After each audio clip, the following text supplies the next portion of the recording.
आप सभी को जय श्री श्याम। आज की वीडियो में हम बात करेंगे कि अश्विन मास के शुक्ल पक्ष की एकादशी की व्रत कथा क्या है। आप सभी जहां भी हैं 2 से 3 मिनट का समय निकालकर अपने स्थान पर बैठ जाइए। कोशिश करिए घर के मंदिर में बैठा जाए। जिस भी देवी देवता की पूजा करते हो उनके नाम का दीपक जला लो, दीप प्रज्वलित कर लो। और अब यहाँ पर हम संकल्प करेंगे। कुछ प्रेमी बोलते हैं हर वीडियो में संकल्प करके दिखाते हो, तो कुछ नए भी प्रेमी जुड़े होते हैं, उन्हें पता चल जाएगा, क्योंकि बगैर संकल्प के कभी कार्य पूरा नहीं होता। अपने राइट हैंड में जल लीजिए थोड़ा सा, और जो भी देवी देवता सामने बैठे हैं उनसे प्रार्थना करिए। हे बाबा श्याम, मेरा नाम ये है, मेरे पिता का नाम ये है। मैरिड महिलाएं पति का नाम बोलेंगी। इस समय हम आपकी पावन पवित्र अश्विन मास के शुक्ल पक्ष की पापांकुशा एकादशी की व्रत कथा सुनने जा रहे हैं। यहाँ हम कथा को पूरा करते हैं, वहाँ आप हमारी मनोकामना पूरी कर दीजिए। इतना बोलकर अपनी मनोकामना भगवान के चरणों में रख दीजिए और जल नीचे की ओर छोड़ दीजिए। अब यहाँ से हम बाबा की दिव्य कथा को शुरू करते हैं।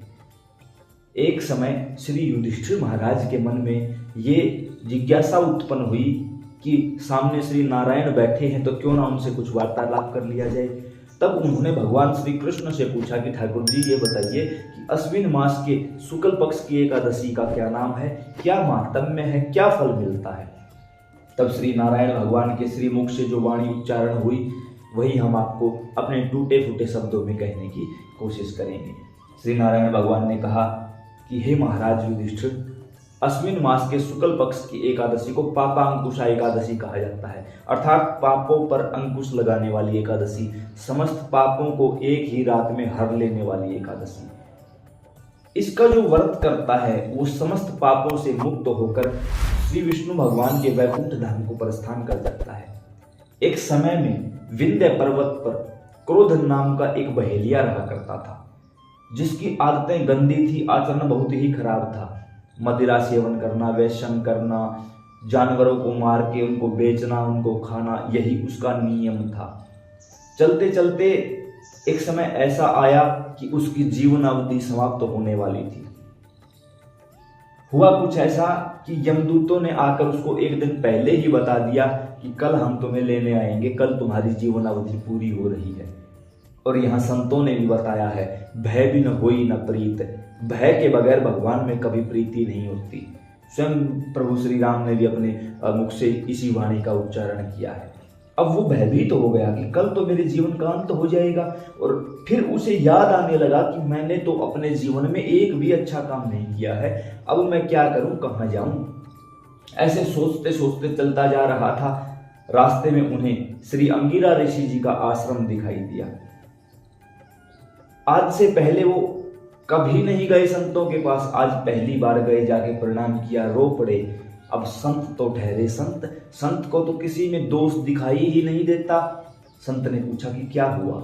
उन्होंने कहा कि भगवान ऐसे ऐसे बात है, आज से पहले मैंने कोई अच्छा काम नहीं किया और अब कल मेरी मृत्यु है, यमदूतों ने कुछ मुझे बताया है, अब मैं क्या करूं। अब देखो, आज से पहले उस संत के पास नहीं आया, आज ही आया है, अपनी मृत्यु के भय से आया है। लेकिन एक चीज सही है कि आके उसने बता दिया, स्वीकार कर लिया कि मैंने कुछ भी अच्छा नहीं किया है। किसी भी चीज को स्वीकार करना बहुत बड़ी बात होती है। उसने स्वीकार किया। यकीन मानिए, आप अच्छे हो तो अच्छे, बुरे हो तो बुरे, जैसे हो वैसे ही संत के सामने और वैसे ही भगवान के सामने जाना चाहिए। अगर आप वैसे के वैसे गए तो आपको पता नहीं क्या मिल जाएगा वहां से, लेकिन अगर आप रूप बदल कर गए तो पूतना की तरफ और शूर्पणखा की तरफ भगवान ने देखा भी नहीं, क्योंकि वो रूप बदल कर गई थी। तो आप पूतना और शूर्पणखा नहीं हो। सभी की बात कर रहा हूं, कोई महिला अपने ऊपर ना ले इस बात को, सभी की बातें हैं। रूप बदल कर भगवान के सामने कभी नहीं जाया जाता। तब श्री अंगिरा ऋषि ने कहा कि कल का जो पवित्र दिन है वो पापांकुशा का दिन है, आप व्रत करो विधि पूर्वक, आपको निश्चिंत ही भगवत धाम की प्राप्ति होगी। उस रात उस बहेलिये को नींद नहीं आई। सारी रात वो ऐसे ही जागता रहा। उसने व्रत किया और विधि पूर्वक श्री अंगिरा ऋषि जी को साक्षी मानकर व्रत का पालन किया।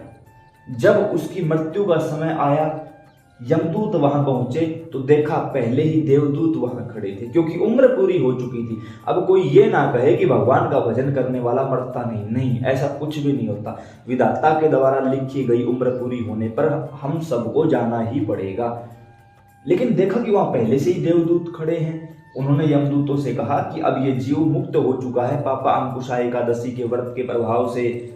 अब यह यमपुरी का नहीं, यह वैकुंठ धाम का अधिकारी है। और देवदूत अपने साथ उसे बैठाकर प्रभु के धाम की ओर ले गए और वो चलता चलता श्री अंगिरा ऋषि जी का धन्यवाद करता रहा। तो यह थी पापा अंकुशा के व्रत की पवित्र व्रत कथा। इससे हमें सीखने को दो चीजें मिलती हैं। एक कि आज अभी इसी समय से ही गलत काम बंद करके प्रभु की शरण ग्रहण कर ली जाए।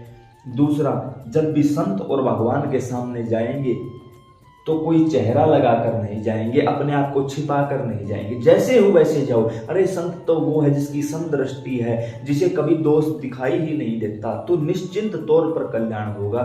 डरने घबराने की आवश्यकता नहीं है। अब इस वीडियो को अन्य प्रेमियों के साथ भी साझा करिए ताकि उन्हें भी इस कथा का महात्म्य पता चल सके। जय श्री सीताराम।